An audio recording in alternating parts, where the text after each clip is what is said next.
আসসালামু আলাইকুম friends, welcome back to my another video. চাঁদাকুন্না ব্লগে সবাই স্বাগত। দেখুন আজকে কালা মাছের কালা ভুনা করে দেখাবো। দেখুন এই মাছটা এখন আমি পরিষ্কার করে নিয়েছি, কেটে ধুয়ে। এখন আমি হলুদ মশলা দিয়ে মাখাবো। তো আমি এখানে হলুদ দিয়ে দিলাম, আর দিলাম ধনিয়া গুঁড়ো, জিরে গুঁড়ো। এখন এটা দিয়ে মাছটা ভালো করে মাখাবো। মাখিয়ে কিছুক্ষণ 10 মিনিট রেখে দেব। তারপরে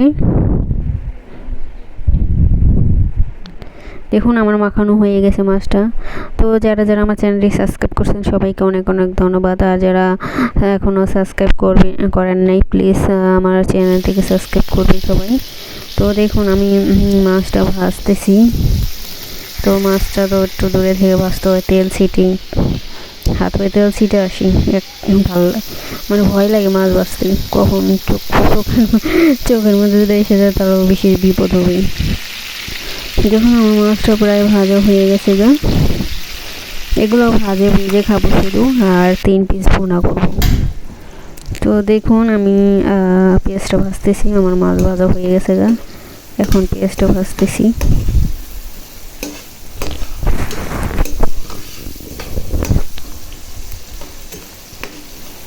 দেখুন আমার মাছ পেঁয়াজটা ভাজা হয়ে গেল গা, তারপরে আমি সব ভাজবো। তো সবাই আশা করি আল্লাহর রহমতে সবাই ভালো আছেন, আমিও ভালো আছি। আর যারা প্লিজ সবাই ফুল ভিডিও দেখবেন, সবাই ফুল ভিডিও দেখবেন। তাছাড়া তো কেউ ওয়াচ টাইম হবে। আপনারা যদি এমন করেন কেউ তো মনিটাইজেশন পাবে না। তো ইউটিউব মানে তো একে অপরের পাশে থাকা, ঠিক না? তো আপনারা যদি এরকম করেন তাহলে তো হয় না। তো সবার ভিডিও সবাই দেখবেন। আমি সবার ভিডিও ফুল দেখি, বড় ভিডিও হলে 4 ভাগে 3 ভাগই দেখি। দেখুন আমি আদা রসুন দিয়ে দিলাম। এখন পেঁয়াজটা ভাজবো আদা রসুনের সাথে একটু ভেজে। তারপরে আমি তারপর আমি টমেটো দেবো। টমেটোটা একটু ভেজে নেবো পেঁয়াজের সাথে। বললে মানে পেঁয়াজটা টমেটো একবারে গলে গেলে আমার মানে তরকারিটা একটু গ্রেভি হয়, মানে একটু ঘন হয়। আর টমেটোটা একটু আনাম থাকলে তো ধন্যবাদই ভালো লাগে। তবে টমেটোর একবারে গলে গেলে পেঁয়াজের সাথে মানে অনেক তরকারিটা ঘন হয়, অনেক মজা লাগে আর কি। দেখুন আমি টমেটোটা ভাজা হয়ে গেছে আমার। তো আর একটু ভাজবো, ভাজা হলে সব অন্যান্য মশলা দিয়ে দেবো আমি।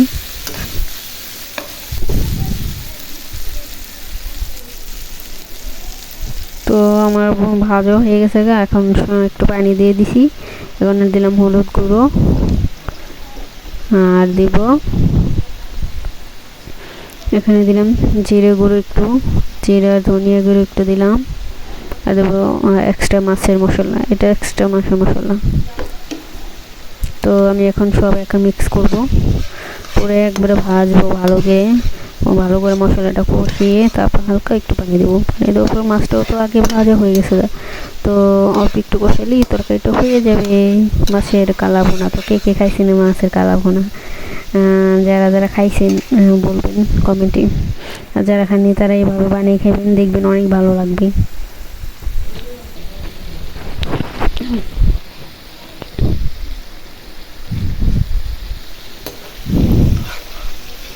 দেখুন আমার মশলাটা ভুনতেছি। তো সবাই আশা করি আল্লাহর রহমতে সবাই ভালো আছেন যারা বলছি। তো সবাই প্লিজ সবার ভিডিও দেখবেন। আমি দেখি অনেক ফ্রেন্ডরাই, অনেক বন্ধুরাই বলে যে হ্যাঁ আমার ওয়াচ টাইম নেই, আমার ভিডিওটায় সমস্যা হয়ে যাচ্ছে অনেক।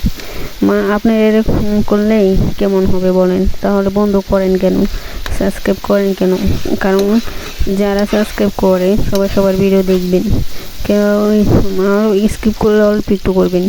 ভিডিও ছেড়ে দরকার বলে কাজ করবেন, আপনারা ভিডিও ছেড়ে রাখবেন তারপর যাতে সবারই ওয়াচ টাইম আসে, বুঝছেন? এখন আপনার যদি হাতে কাজ না থাকে, আমি কি করি, আমার হাতে সময় না থাকলে ধরেন ভিডিও দেখা, আমি একটা করে ভিডিও ছেড়ে তারপরে আমি কাজ করি, পরে পরে কমেন্ট করি।